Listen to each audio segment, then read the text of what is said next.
Yes, live in full effect on the World Wide Web, on your laser beam system, satellite system, and all of the other systems in between and above and around the corner. Oktane Minutes podcast. Before the big change. This will be the last movie I'm going to review for a while, just because, like I said, movies just take entirely too damn long, and I kind of just want to I want to review people's wrestling matches, and I might be going back, starting off reviewing my matches, maybe doing watch-alongs. I don't know, but I'm gonna keep doing the podcast. I'm just doing a different format. I'm gonna go back to movies eventually, but and I still have to finish Bacchus, the book I'm reading, Bacchus, aka Deadface, graphic novel, and that's taking a minute. So I want to do something where I can get more content out more frequently.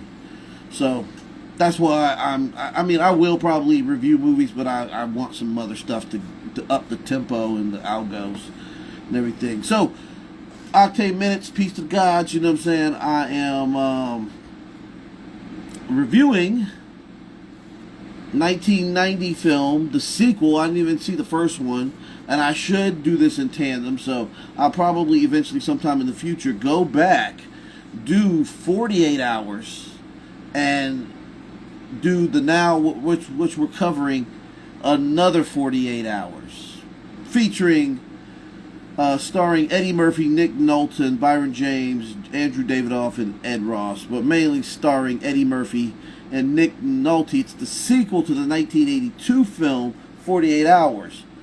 Nick Nolte reprises his role as the police officer Jack Cates, who has 48 hours to clear his name from manslaughter charges,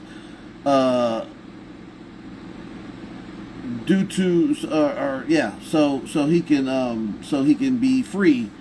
He needs the help of Reggie Hammond, who is a newly released convict. At the same time, a mastermind who calls himself the Iceman has hired a pair of bikers to kill Reggie, while a rogue member of the gang is out to kill Jack for the death of his brother from the previous installment. So, the movie is cool, man.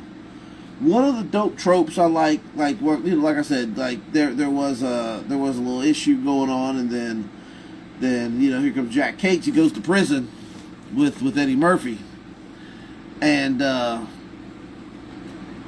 trope that I like with this buddy cop movie is that at any given time in the movie, they punch the shit at each other.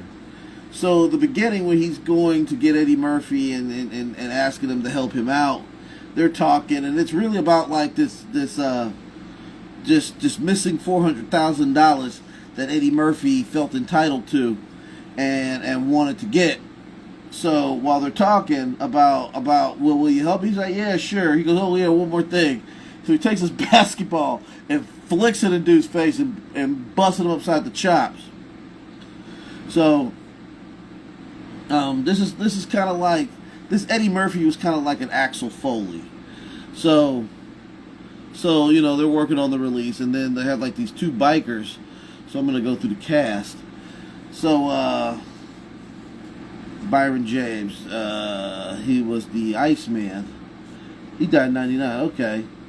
Oh yeah, I know that guy. Damn man, what movie was he in? Oh crap. Okay, he's done a whole gang of films. Okay, he died when he was 54 years old. But his filmography, Byron James was in The Postman Always Rings Twice, Southern Comfort. He was in Blade Runner. He was the guy from Blade Runner. That's right. Silverado. Oh, I've seen Still Dawn. Yeah, he was in Still Dawn. Dead Man Walking. I don't know if that's the same one from the same Sigourney Weaver movie. Red Scorpion. I've seen that. Tango and Cash. I remember Tango and Cash. Yeah, he didn't have a Time Runner. I didn't see Time Runner, but yeah, you know what I'm saying. The guy was on some things. So really, it's like a road trip buddy cop movie. One of the other scenes is that I'll bounce back here. So they have like a so these two hitmen, these bikers, they have like an intermediary, Malcolm Price. Yeah, who's Malcolm Price? I think Malcolm Price was the guy who was doing some other things. I don't know, but anyway, like I said, it was a hard movie to follow because I was in and out of sleep and consciousness just because, starting my school stuff and I've just been training hard for my test. So what else can we go through, man? Yeah, I mean, it's just like any other chase cop movie. So, it was a $50 million budget and it made $1 million at the box office. So, the movie was a flop, and I guess me not having to pay that much attention to it kind of gave me the notion of that.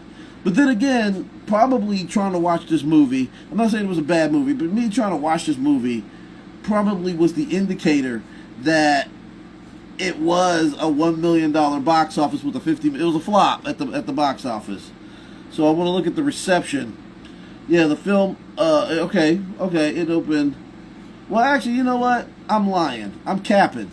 Yeah, the film opened at number 1 in the U.S. with an opening weekend of $19,475,559, and Paramount's biggest opening non-holiday weekend gross, surpassing the record of Star Trek V, The Final Frontier.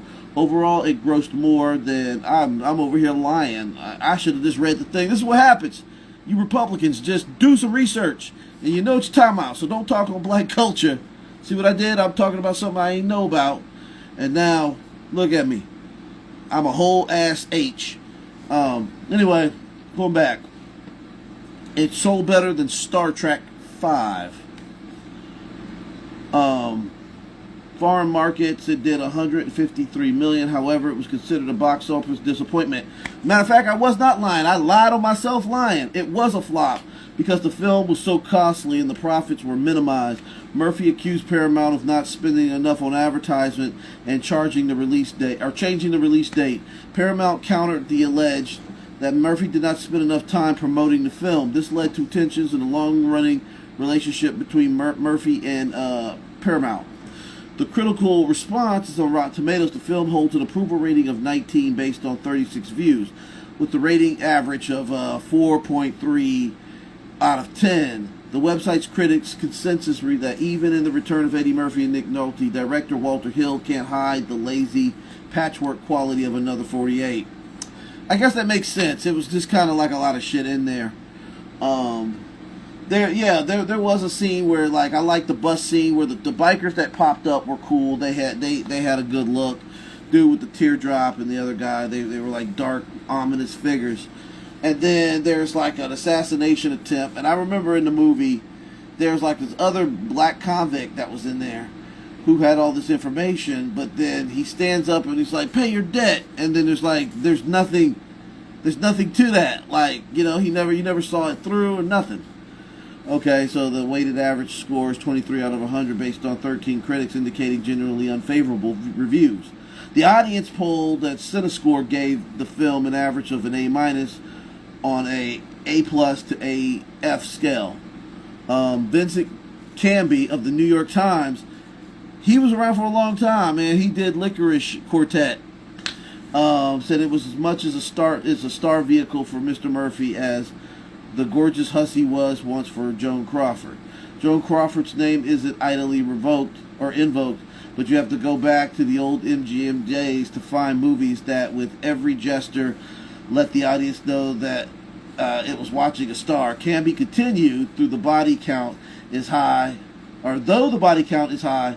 all of the people killed are faceless and or minor characters until the end, as if the movies were saying that the lethal violence is acceptable and fun, as long as the victims of guided missiles and high altitude bombing remain anonymous. Free Palestine. Human rights issue. It's not an issue against your country. It's an issue for human rights, and it is the resistance to far right-wing extremism.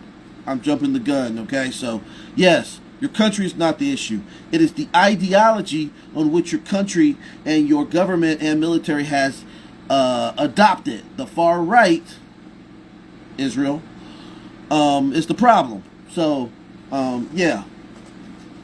You want to say you have a right to defend yourself, but you also have a right. You also have a right in the common sense to reason and mediate. There's other countries that were like you that were sympathetic to you, but you're playing the bully. Shout out to Jack Canby.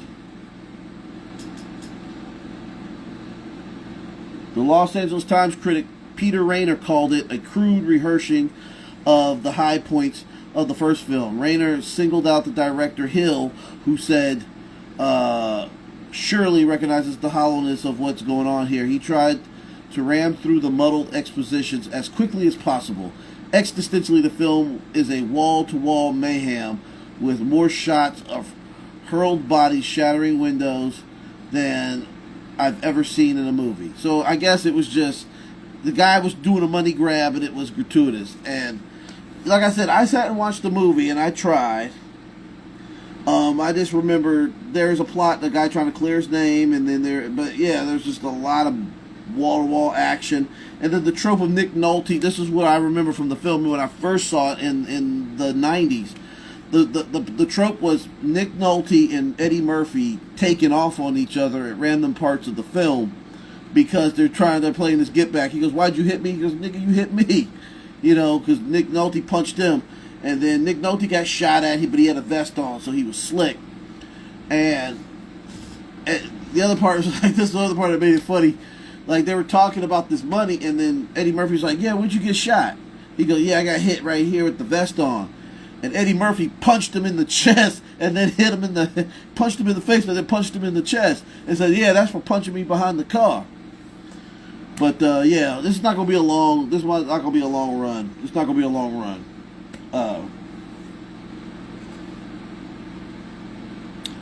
Yeah, man. So, yeah, I mean, so technically, yeah, the movie kind of sucked. But I am an Eddie Murphy fan, and I do like Nick Nolte. I used to get Nick Nolte mixed up with Gary Busey.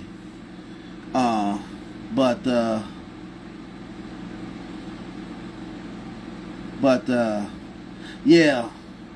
And I'm looking at the star. Yeah, this is really not really a star. Tisha Campbell, young Tisha Campbell was in this. And Bernie Casey, he was. Yeah, some of these guys are. Oh, he was a football. Okay, I knew he was a football player. I figured he was in the NFL for a minute. But yeah, 13 minutes in. This is the Oktane Minutes podcast. So shout out to the group chat, everybody in the chat. And I'm going to go, you know what, because I'm a nice guy, I'm going to go out and shout out all my peoples in the chat individually, because it's been far too long, brother, not naming my peoples in the chat. While we're at it, man, you know what I'm saying, hit up the Bandcamp. I got hella music coming out, man. September the 22nd, Silver Fox Caesar, a new album dropping. I got 3 albums on deck pretty much, man. 2 albums I haven't even have a release date for that are solos that are sitting on deck that will be dropping soon. And I got to work on some group stuff because I want to do some more consistent some consistent After Effects stuff. But in the group chat, because I don't want to forget none of my people, none of my fams. So as you know, I am the head of the Saba Sun Media multimedia group, or multimedia group and holdings, because I do trade stock. Shout out to my brother Tommy Hillen, aka Showtime Dollars, A-Preem, aka Allah Boy Supreme, Black Viking Films, aka Live, Born Fifth Child, Brad Wilson, aka B. Wilson, the Grizzly Savage, my brother for 20 years. Shout out to the new 9-3. Shout out to Corey Shavis. Shout out to Pronoself, aka MC Gravity. Shout out to Tony the Goon. Shout out to Guillotine. Look out for that new Guillotine regime. We're in talks. And we're gonna create a new Guillotine regime album. I would love to see that happen. Guillotine, A-Prime on Placebo, and I myself will be contributing a lot of stuff to that project too in the future. But 15 minutes has passed. 48 hours. I pretended to like it, but it did kind of suck. And what else you want me to do? This has been the Oktane Minutes Podcast. Shout out to all my people. And we're doing that thing. Peace.